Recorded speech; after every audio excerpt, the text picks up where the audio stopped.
might have been an on-ramp, but it is not. Just giving everybody a heads up that our bosses and the folks that are watching us at home, Skyfox has been up for quite some time, and we are probably going to be starting to need fuel here in the next maybe 10 minutes or so. Just giving everybody heads up on that. So now we are northbound 605 freeway. The speeds are definitely going to start be picking up. We've seen this pattern in the past. You know, I'm not 100% sure on that, but a lot of these BMWs, they're limiter, meaning that the car, if it's factory and hasn't been tampered with, probably limited at about 125 miles an hour. So that's about as fast as that car is going to go, right about the 120 mark. That bumper just flapping in the wind right there, just kind of wondering when the last pieces are going to fall off. But you can see right now he's really starting to push it again. He's well into the triple digits, weaving in and out of these out of the traffic out there, and that's probably a lot of the biggest problem.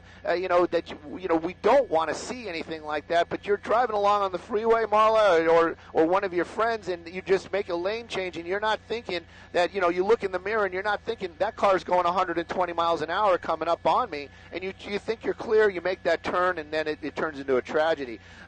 This vehicle right now weaving back and forth. It looks like we're going to be trying to get back off the freeway again, and I can't even really choose. A lot of times I say, the freeway is probably safer because everybody's going the same direction, high speed, at a speed. But this guy using every chance he gets, squeezing between cars. Freeway, roadway, this guy's a hazard. I just hope nobody gets hurt.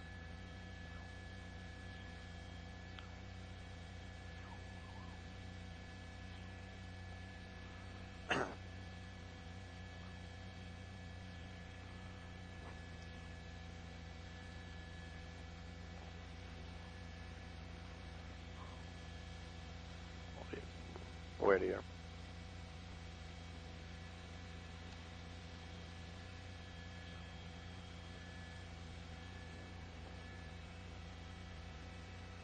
Definitely tinted windows, and I would venture to guess it's probably a 7 Series. If it's not a 7, it's clearly a 5. But these cars are extremely solid vehicles. They are performance vehicles, and he's clearly using every little bit of that car, even though it's not it's not his. He's driving it like he stole it, probably because he did.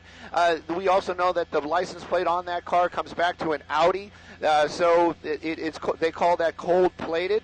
But you can see that vehicle really just kind of picking up speed northbound 605 freeway. Looking out the window, I can tell you he's going to be coming up on a lot of traffic up there, especially if he stays over there away from the number 1 lane. He's more to the right that he stays, the more traffic there's going to be. So I'm guessing he's probably going to either he's going to jump off the freeway or he's going to try to push his way through. But it's definitely starting to back up as we're making our way north out of the Whittier area. Here we go on the emergency lane. But it also, law enforcement following it. Everybody's kind of got eyes on it, but how are you going to stop it, Marla? I mean, honestly, it's like I get asked that question all the time. Do you have any ideas how you're going to bring something like this to a stop?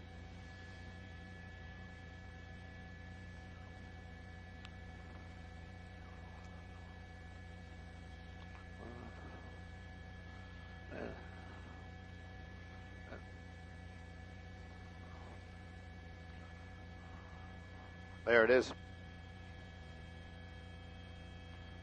Yeah.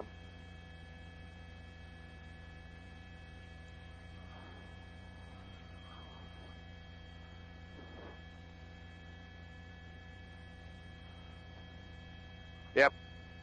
Well, cold-plated is basically the license plate that's on that vehicle doesn't belong to that vehicle. Also, if everybody was watching right now, some people might be saying, oh, the car is smoking. That's basically dust and debris that's in the emergency lane. And also another thing is, like, when I see pursuits like this one and they get into that emergency lane, I'm always kind of thinking to myself, I hope he picks something up and just gets himself a flat tire just to bring this thing to an end. It looks like we're going to be getting off the freeway right here. There's going to be the 605. And just to make it real simple, cold-plated is the term that most law enforcement use for a license plate that does not belong to the vehicle. So basically they ran that plate. In this case, we actually heard some of that information came back to an Audi. This is clearly a BMW. So somebody had put a different license plate on this vehicle. Right now, other information tells the law enforcement that this is a stolen vehicle. Originally, how it came about that they wanted to pull it over, that's a tough one. I think it actually was some sort of traffic violation, but we'll figure that all out later on. Right now, we're just keeping an eye on what's going on. Hopefully, nobody gets hurt, and maybe this vehicle will just come to a stop someplace. Or, you know what, Marla, even though it's a BMW, this guy's been pushing it hard, or lady has been pushing it hard for quite some time. So possibly we might just see this vehicle run out of gas, like Skyfox.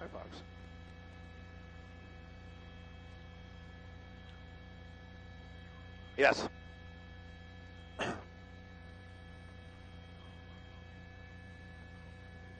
That's sad.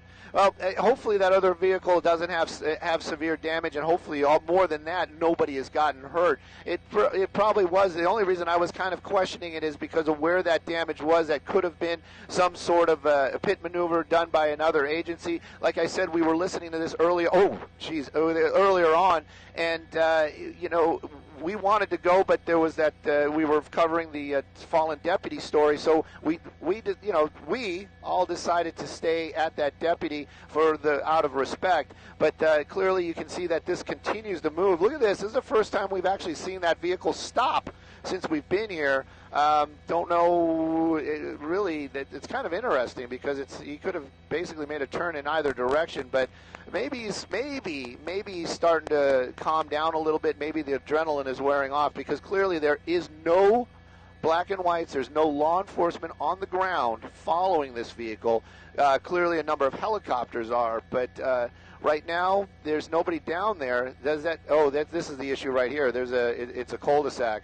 Yeah, so, but I can't see it from my vantage point right now to see what's going on. I really have a feeling that there is no law enforcement that's coming down the street. That would have been a good opportunity to block them in, but clearly that didn't happen right now.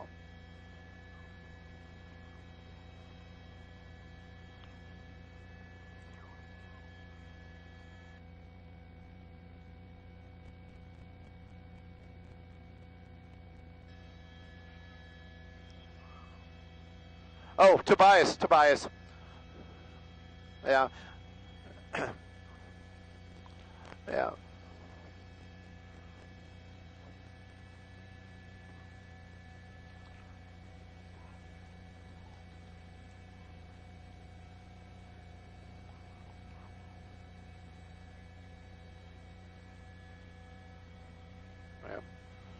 Yep.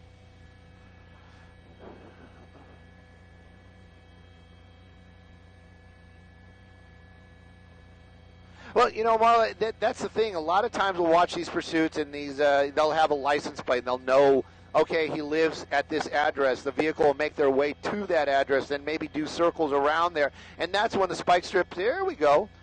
Maybe that's when the spike strips would really come in handy.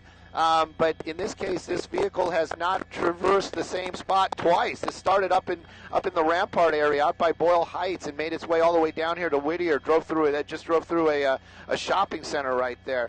The pit maneuver, we both know, his driving is becoming a little bit more erratic. We both know that the pit maneuver, there's just not enough. Oh, look at this.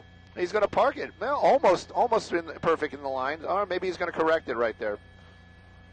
Nope, he's just decided to drive over the curb. That's interesting. But at any rate, there we go.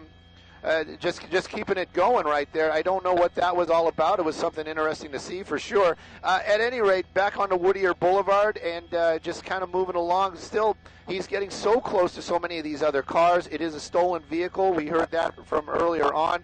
It's just sad to think that this driver just really doesn't seem to care about what's going on around him. And also, it probably is the last thing, even on that driver's mind, is that he's probably putting himself in a lot of danger as well. Running through those areas. There we go. That might be the first of the law enforcement. Now, Whittier has their own PD, their own police department, and they, again, we assume that everybody's on that same page. They know that vehicle is in the area.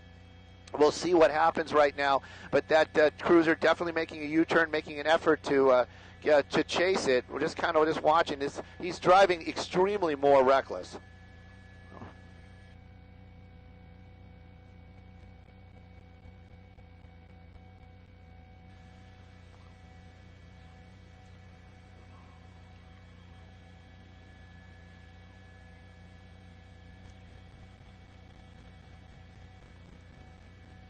Yep. Oh, definitely fell back behind, and you know, even if that officer, oh, geez, here we go. Oh.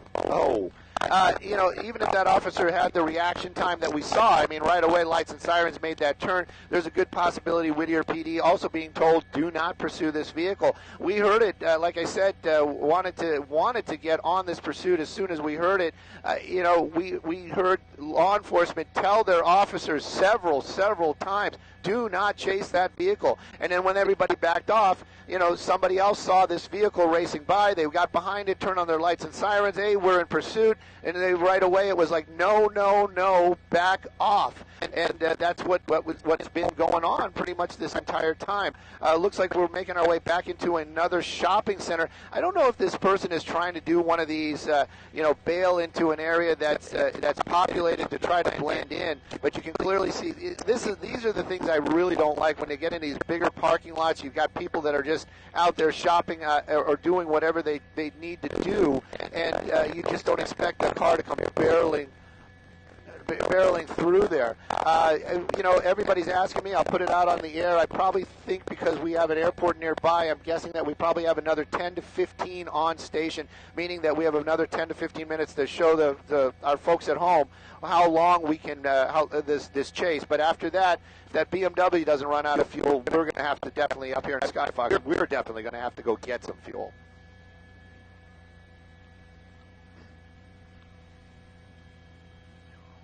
Well,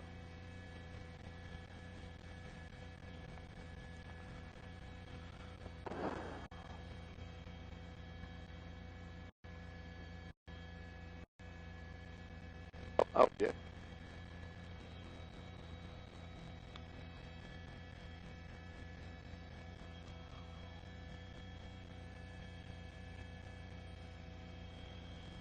Really, that's when we were down in the Lakewood area when this thing started, and we heard the initial chase take place, and made its way quickly out of the Boyle Heights area into the downtown Los Angeles area, and then onto a freeway, and then into South Los Angeles. And this is one of the things I was going to kind of mention earlier on. Whittier has a lot of beautiful trees out here, and I'm just hoping that he doesn't get his way under some of these streets out here. The tree lines just go for miles, literally blocks and blocks and blocks. So, anyways, he's staying in these neighborhoods out here, and I can guarantee you, honestly, to anybody listening right now, meaning our bosses or people at home, Adam, our pilot today, keeping us safe. Believe me, we have El Monte Airport very close by. We're definitely not going to run the helicopter out of fuel, but as soon as we have to go, we definitely will. Whoop, that was close. Oh, hello, officer. Yeah, right there. And this is one of those moments where you just kind of think, oh, look at that. I wonder if that guy did that on purpose. Yeah.